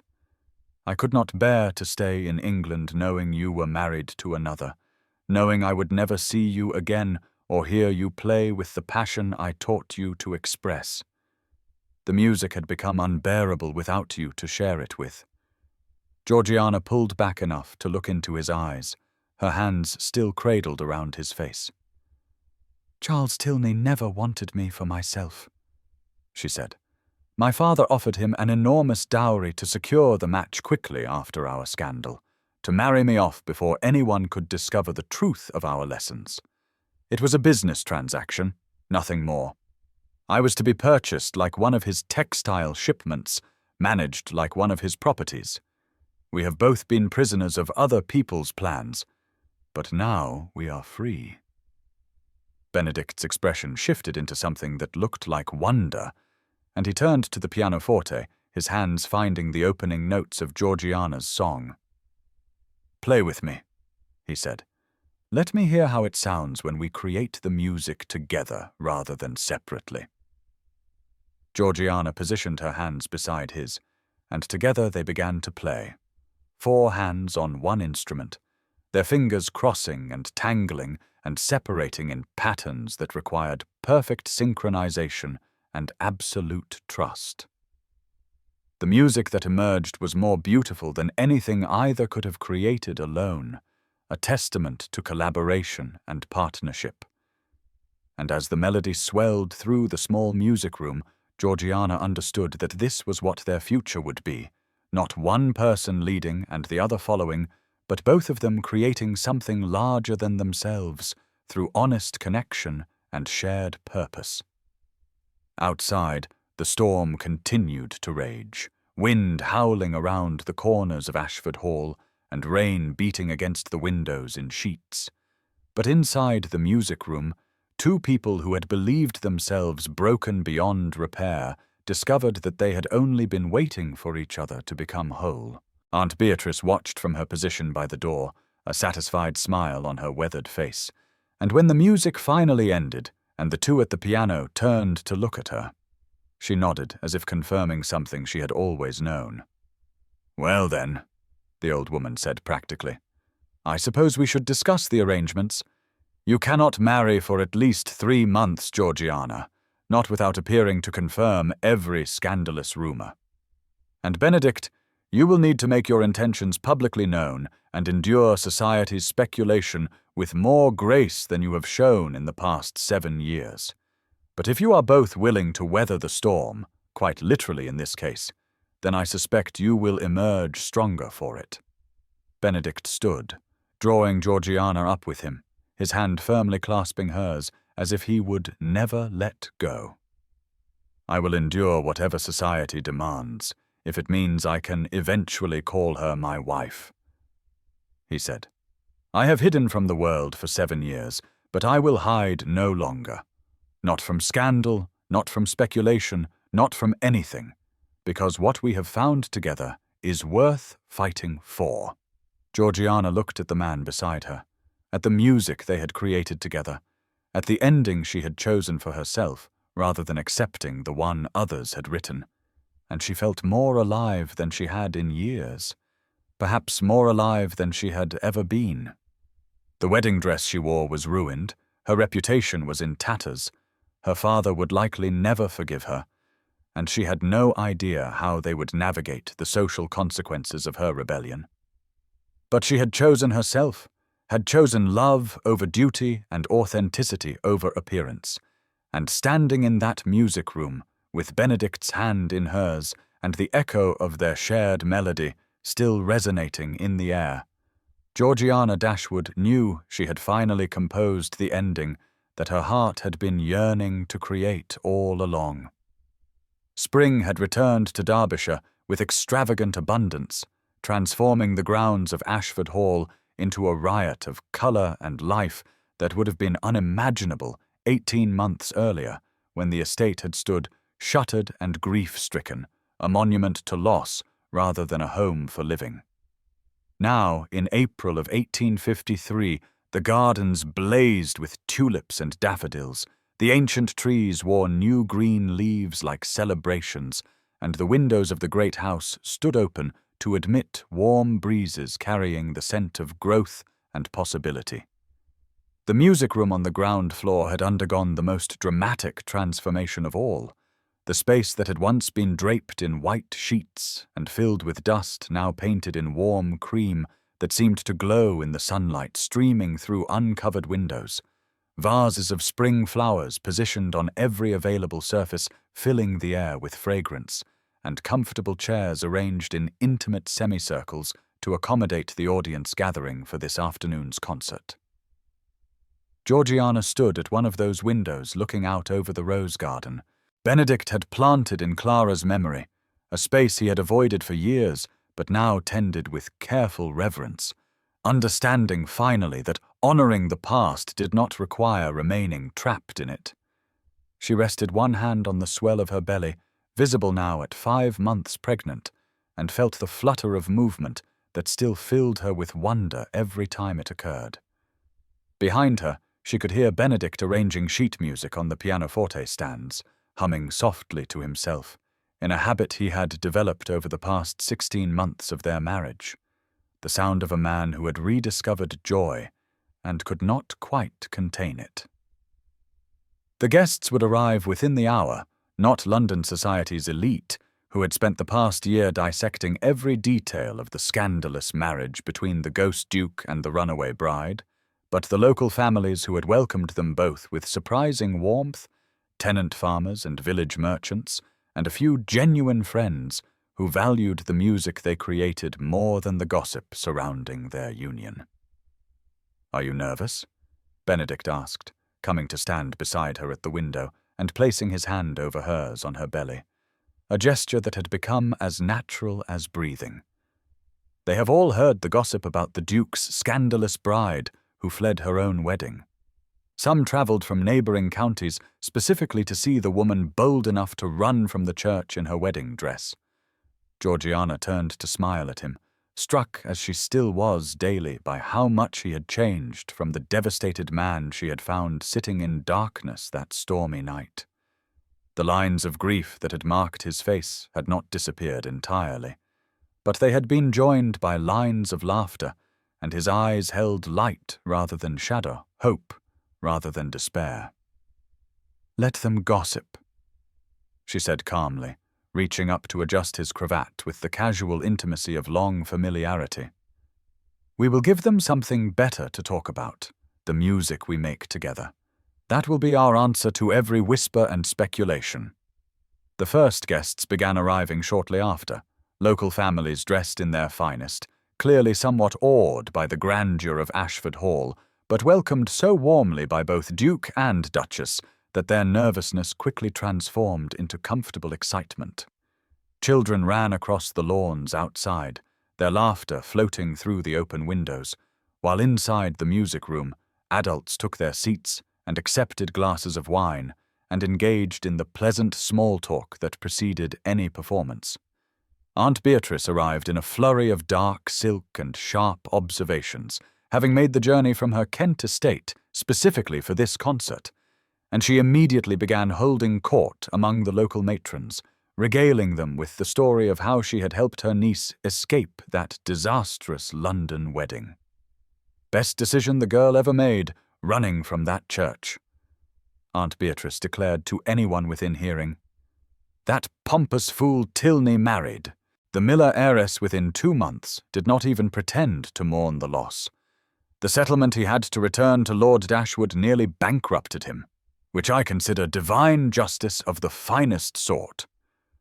Georgiana caught her aunt's eye across the room and smiled, grateful as always for the fierce old woman who had made her rebellion possible, who had provided not just practical assistance, but moral support when the weight of social disapproval had threatened to crush her spirits during those first difficult months. The scandal had been enormous, of course, with every drawing-room in London discussing little else for weeks. But here in Derbyshire, far from society's judgment, Georgiana and Benedict had built a life that felt more authentic than anything either had experienced in their previous existence. As the room filled and the concert's start time approached, a late arrival caused a stir near the doorway, and Georgiana looked up to see her sister, Lydia, being shown into the music room by a somewhat flustered footman. The younger Dashwood girl looked different than she had 18 months ago, less frivolous somehow, her expression uncertain as she scanned the room looking for her sister. When their eyes met, Lydia's face crumpled slightly, a mixture of hope and apprehension that made Georgiana's heart ache despite the pain her sister's revelation had caused. Benedict, standing beside his wife, felt her stiffen and placed a steadying hand on her lower back. "Do you want me to have her removed?" he asked quietly. "You owe her nothing after what she did." But Georgiana shook her head, moving forward to greet her sister with more grace than Lydia probably deserved, remembering the forgiveness her aunt had extended to her own mistakes, and knowing that holding on to bitterness would only create another cage. "Lydia," she said simply, "I did not expect you." Lydia's eyes filled with tears, and she reached out to grasp Georgiana's hands with desperate intensity. "I know I have no right to be here after what I did," she said, her voice breaking. "I was jealous and spiteful, and I nearly destroyed your chance at happiness. I have been trying to find the courage to contact you for months, to beg your forgiveness, and when I heard about the concert, I thought perhaps if I came in person, if you could see how truly sorry I am, then maybe." She trailed off, unable to complete the thought, and Georgiana felt the last of her resentment dissolve. "I have learned that holding on to bitterness only creates more cages," she said gently, pulling her sister into an embrace. "Yes, Lydia, I forgive you." The relief on Lydia's face was palpable, and she clung to Georgiana for a long moment before pulling back to examine her sister's changed appearance, the confidence and radiance that had replaced the hollow misery of those weeks before the failed wedding. "You look happy," Lydia whispered. "Truly happy, not just pretending." "I am," Georgiana confirmed. "Happier than I ever imagined possible, when I was trying to be the daughter father wanted instead of the woman I actually am." "How is he?" Lydia's expression clouded. "He has not forgiven you and likely never will. He speaks of you rarely, and when he does, it is only to rail against your selfishness and disregard for family honor. But Georgiana, the rest of us, we understand now what you were escaping. Charles Tilney's new wife is miserable. Everyone can see it. He treats her exactly as he would have treated you, like a possession to be managed rather than a person to be cherished. You saved yourself, and I should have helped you instead of betraying you." The reconciliation with Lydia was interrupted by Aunt Beatrice announcing loudly that the concert should begin before they lost the good light, and the assembled guests settled into their chairs with anticipatory silence. Georgiana took her position at the pianoforte with Benedict beside her, their arrangement now so practiced that they moved in perfect synchronization, and she felt the familiar flutter of nerves that always preceded performance, mixed with excitement at sharing something so personal with an audience that would appreciate it for its artistry rather than dissect it for scandal.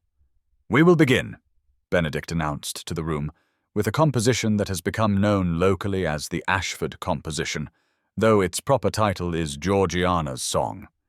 It was written during a period of great difficulty for us both, but it has become a testament to the possibility of choosing authenticity over expectation, of finding love in unexpected places, and of creating beauty from the raw materials of loss and longing. My wife will perform the piece as it was originally written, and I will accompany her. And together we hope to show you that music, like life, is most powerful when it comes from genuine feeling rather than mere technical perfection. Georgiana's hands found the opening notes, and the melody that had changed her life began to fill the music room with its complex emotional journey from sorrow through yearning to triumphant resolution. She played with all the skill Benedict had helped her develop over those 3 weeks of midnight lessons and the 16 months of marriage that had followed, but more importantly, she played with the authentic emotion she had learned to access, letting the music speak truths that words could never capture. Benedict's accompaniment wove around her melody like a conversation, supporting without overwhelming, enhancing without dominating, a perfect representation of the partnership they had forged. As she moved through the piece, Georgiana was aware of the audience responding, handkerchiefs emerging to dab at eyes, heads nodding in time with the rhythm. The kind of genuine engagement that came from music that spoke to the human heart rather than simply showcasing technical prowess. When she reached the ending, she had composed that midnight in the music room, the resolution that transformed the piece from question to answer, from uncertainty to conviction. She felt Benedict's pride radiating from beside her, and she poured everything she felt into those final triumphant chords. The silence that followed the last note was profound, lasting several heartbeats before the room erupted into enthusiastic applause. Not the polite recognition of a society musical, but the warm appreciation of people genuinely moved by what they had witnessed. Several of the tenant farmers were openly weeping, and the local vicar was nodding as if the music had confirmed something he had long suspected about the nature of divine grace. Aunt Beatrice was beaming with undisguised satisfaction, and even Lydia looked awed, as if seeing her sister truly for the first time. As the applause continued, Benedict stood and raised his hand for silence, his expression suggesting he had an announcement to make. "My wife and I have been collaborating on more than just this single piece," he said. "Over the past 16 months we have composed numerous works together, and I have also rediscovered my ability to create music independently, something I had believed lost forever after my first wife's death. Georgiana has also begun composing her own pieces, displaying a talent for musical creation that she had never been permitted to explore before our marriage. We have compiled these various compositions into a collection that will be published next month under both our names, an unprecedented collaboration between husband and wife, between Duke and Duchess, but more importantly between two artists who have found in each other the courage to create authentically." The announcement caused excited murmuring among the guests, several of whom immediately pledged to purchase copies of the publication, and Georgiana felt a surge of pride at how far she had come from the woman who had played Mozart with mechanical precision in her father's drawing room. Benedict's willingness to share credit equally, to acknowledge her contributions as worthy of publication alongside his own more experienced compositions, was perhaps the greatest gift he had given her beyond his love itself. As the concert continued with several more pieces from their forthcoming collection, Georgiana found herself observing the transformed music room with deep satisfaction.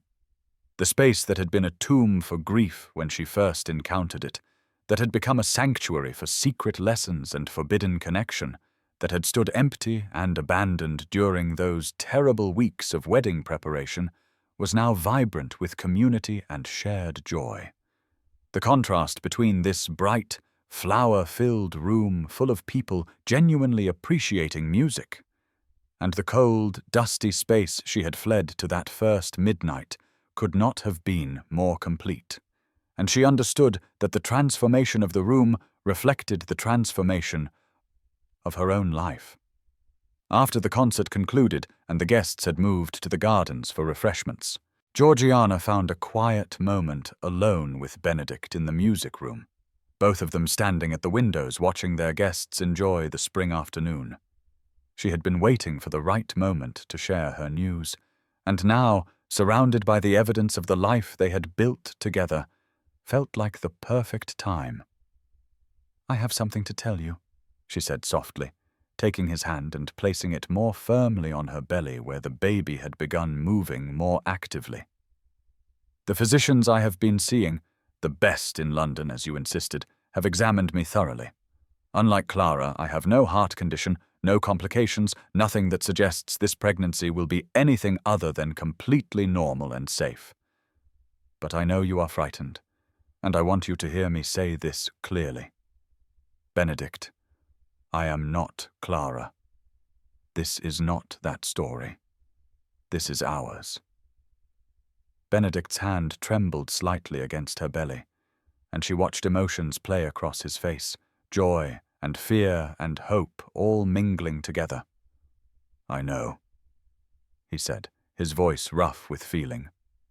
"Rationally, I know that you are different, that the circumstances are different, that I have taken every possible precaution this time, but there are moments, usually late at night when I cannot sleep, when the old guilt rises up and whispers that I destroy everything I love, that I will lose you too, that allowing myself to hope for this child is tempting fate." Georgiana turned to face him fully, taking his face in her hands the way she had that stormy night when she had arrived at Ashford Hall in her ruined wedding dress. "Every day with you," Benedict said before she could speak, "every single day, I learn to trust happiness again. You have given me back the ability to compose, to hope, to live as something more than a ghost haunting my own estates. This child, our child, represents the final healing of wounds I thought would never close. I am frightened, yes, but I am also more hopeful than I have been in 7 years, and that hope is your gift to me." They stood together in the music room as afternoon light turned golden, holding each other and their unborn child in a moment of such perfect peace that Georgiana wished she could capture it in music the way Benedict had captured his feelings in Georgiana's song. Outside the windows, the gardens bloomed with extravagant life, roses in Clara's memorial garden opening their petals to the sun, children from tenant families playing games on the lawn, guests enjoying refreshments and conversation in the warm spring air. The Derbyshire countryside stretched away in all directions, showing the promise of renewal and growth that came with this season of rebirth. Later that evening, after the guests had departed, and Lydia had left with promises to visit again soon and work toward mending their fractured family connections, after Aunt Beatrice had retired to her guest chamber, with declarations that this had been the most satisfying concert she had attended in decades, Georgiana and Benedict returned to the music room for their nightly ritual of playing together. But tonight, instead of performing pieces from their collection or working on new compositions, Benedict produced sheet music he had been keeping secret, a piece he had written specifically for this moment. "It is a lullaby," he explained, positioning the music on the stand. "For our child, whoever they turn out to be. I have been composing it in pieces over the past months, adding to it as I have learned to trust that this pregnancy will result in joy rather than tragedy, and I finished it this morning before the concert. I want us to play it together, to give our child their first music as a gift from both of us."